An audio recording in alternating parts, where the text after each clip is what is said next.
Olá, meninos do 7º ano. Estou aqui para orientar sobre a atividade avaliativa do 7º ano. Estou sabendo que tem gente que já fez, né? Pois é, essa quinta eu tirei para fazer as orientações para vocês da prova da atividade avaliativa. Eu gostaria muito que vocês fossem honestos e tentassem não ficar muito dependentes do caderno. Vocês sabem bastante. Na questão 1, diz assim, na avaliação: supondo a teia alimentar a seguir, com vários níveis tróficos, não estaria errado a colocação de fungos e bactérias em. Então, nós temos um desenho, tá aqui, A, B, C, D e E. Todos com setinha para F. Deixa eu aumentar aqui. Todos com setinha para F, olha só. Mas, saindo de F, uma setinha vai para A. Esquece essa por enquanto. Vamos pensar nas setinhas que estão indo para F. Todas estão indo para F. Se todas estão indo para F, nós temos uma posição muito propícia na cadeia para F, porque está todo mundo indo para ele. E a gente sempre lembra que a ponta da seta é sempre quem come. Então, F aqui retira todo mundo da natureza de alguma forma, né? E a pergunta é justamente essa: onde eu posso colocar fungos e bactérias? Será que é no A, no B, no C? O que são fungos e bactérias? São aqueles elementos que vão limpar a natureza, assim como o urubu, o condor, que se alimentam de matéria orgânica. Então, quem eles são? Aí, na questão 1, você vai responder qual seria a colocação para fungos e bactérias, já que eles limpam a matéria orgânica. Só tem uma questão certa: A, B, C, D ou E. Na questão 2, é relativo à questão 1 ainda, o desenho da questão 1. Qual é o número que apresenta os fungos e bactérias no esquema abaixo? Pessoal, tem um errinho nessa questão. Risca número e coloca qual é a letra. Se a gente está trabalhando no desenho com letra, não tem por que pedir número, né? Então, a professora de ciências aí pangou um pouquinho e errou. Não é número, é letra. Aí você vai e diz qual é a letra que vai representar fungos e bactérias no esquema. Se eles são que comem matéria orgânica, quem está comendo a matéria orgânica aí dentre A, B, C, D, E ou F? Qual deles está fazendo um apontamento para a matéria orgânica aí? Tá tudo isso aí, viu, pessoal? 3. Ao longo de uma cadeia, as quantidades de energia e biomassa fazem o quê?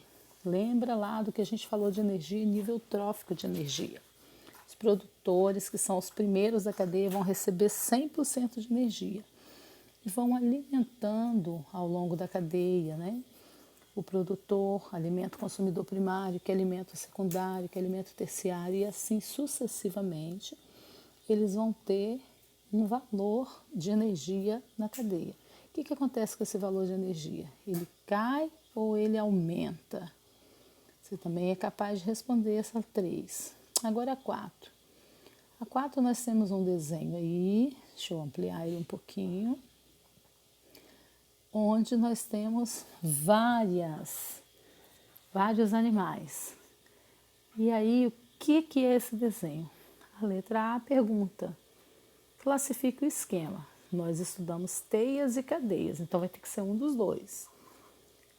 B. Nela o número de vezes das quais o sabiá participa. Está o nome de todos os animais. Você vai contar o número de vezes, o número de cadeias que vai ter o sabiá aí. E vai marcar essa questão. Muito fácil também. Questão 5. As esponjas desempenham um papel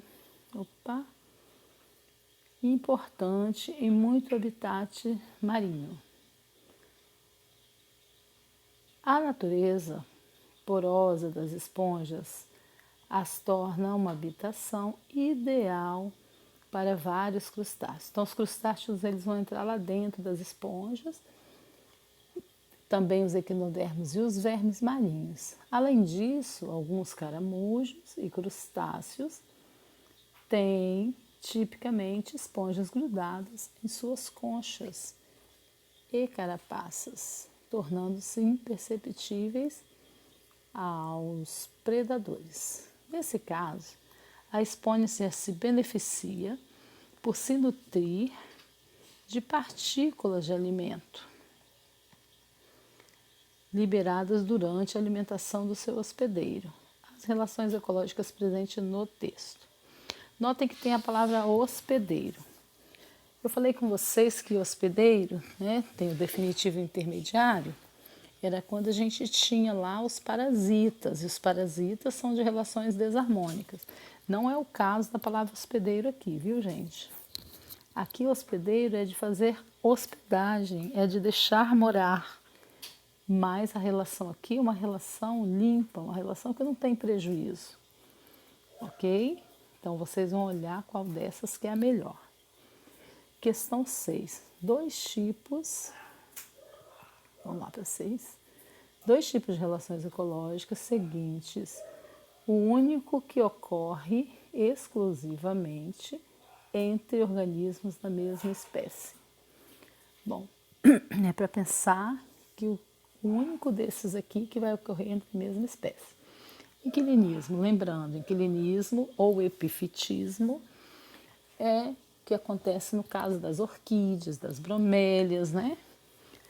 O que acontece? Elas moram na pedra ou na árvore para tirar, né, o substrato daquela pedra, daquela árvore.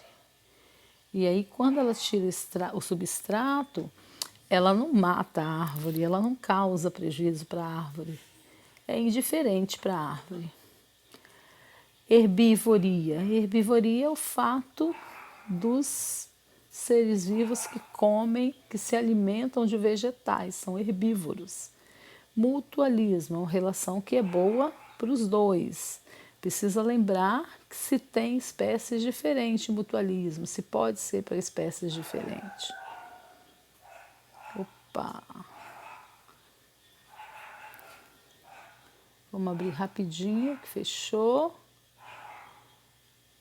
Isso, precisa lembrar se vai ter aí na questão 6 as mesmas espécies no mutualismo. Na sociedade, são espécies diferentes, são espécies iguais. E aí, o que você estudou de sociedade? E no parasitismo também, se são espécies diferentes ou iguais. Aqui é para analisar a mesma espécie, só tem uma resposta certa. A 7 vai falar da erva de passarinho e algumas bromélias, né? Elas são plantas que fazem fotossíntese e vivem sobre as outras. No entanto, a erva de passarinho retira a água e sais minerais da planta hospedeira, enquanto as bromélias apenas se apoiam sobre elas. As relações da erva de passarinho, que retira a água, né? E das bromélias com as plantas hospedeiras são, respectivamente, exemplos. A palavra hospedeira é usada de novo e não é para questão de parasitismo, tá? Então, não podemos considerar parasitas. Tem até uma questão aqui que fala isso. Plantas não são parasitas. Lembrando que eu já falei isso em aula. E aí você vai ver qual é a melhor questão que se encaixa. Questão 8. Ao dizer onde uma espécie pode ser encontrada e o que ela faz onde vive, estamos informando respectivamente. Quando tem a palavra respectivamente, tem que ser primeiro uma coisa e depois outra. A primeira parte da pergunta é: uma espécie pode ser encontrada, onde ela pode ser encontrada e depois o que ela faz. E aí vai responder a questão também só tem uma. Questão 9. O cogumelo shiitake é cultivado em troncos, onde suas hifas nutrem-se das moléculas orgânicas componentes da madeira. Uma pessoa, ao comer cogumelo shiitake, está se comportando como? Então, vamos pensar aí na teia. A teia do cogumelo shiitake que vive na planta, no toco da árvore de madeira. Então, o toco é o produtor para o cogumelo shiitake. E o cogumelo shiitake vai começar comendo, se alimentando do toco. E aí, qual é, então, a relação do cogumelo shiitake aí? Ele é um consumidor primário, secundário? Ele é um produtor? E aí a gente tem que ver isso aí. 10. Conceitue ecossistema, comunidade, colônia, mutualismo. Tudo isso estava no caderno, eu espero que vocês tenham estudado bastante e que nem precise consultar para dar uma resposta boa. Questão 11. Monte uma cadeia alimentar que tenha até o consumidor terciário e inclua também um decompositor chamado urubu, né? O urubu como decompositor. Notem que a 11 já responde uma das questões da prova, de tão simples que está a prova hoje. Essa 11 você pode fazer um desenho dos animais, se você for bom desenhista, ou colocar os nomes e as setinhas. Lembrando do que eu falei para a setinha. A setinha sempre parte de quem é comido para quem vai comer, ok?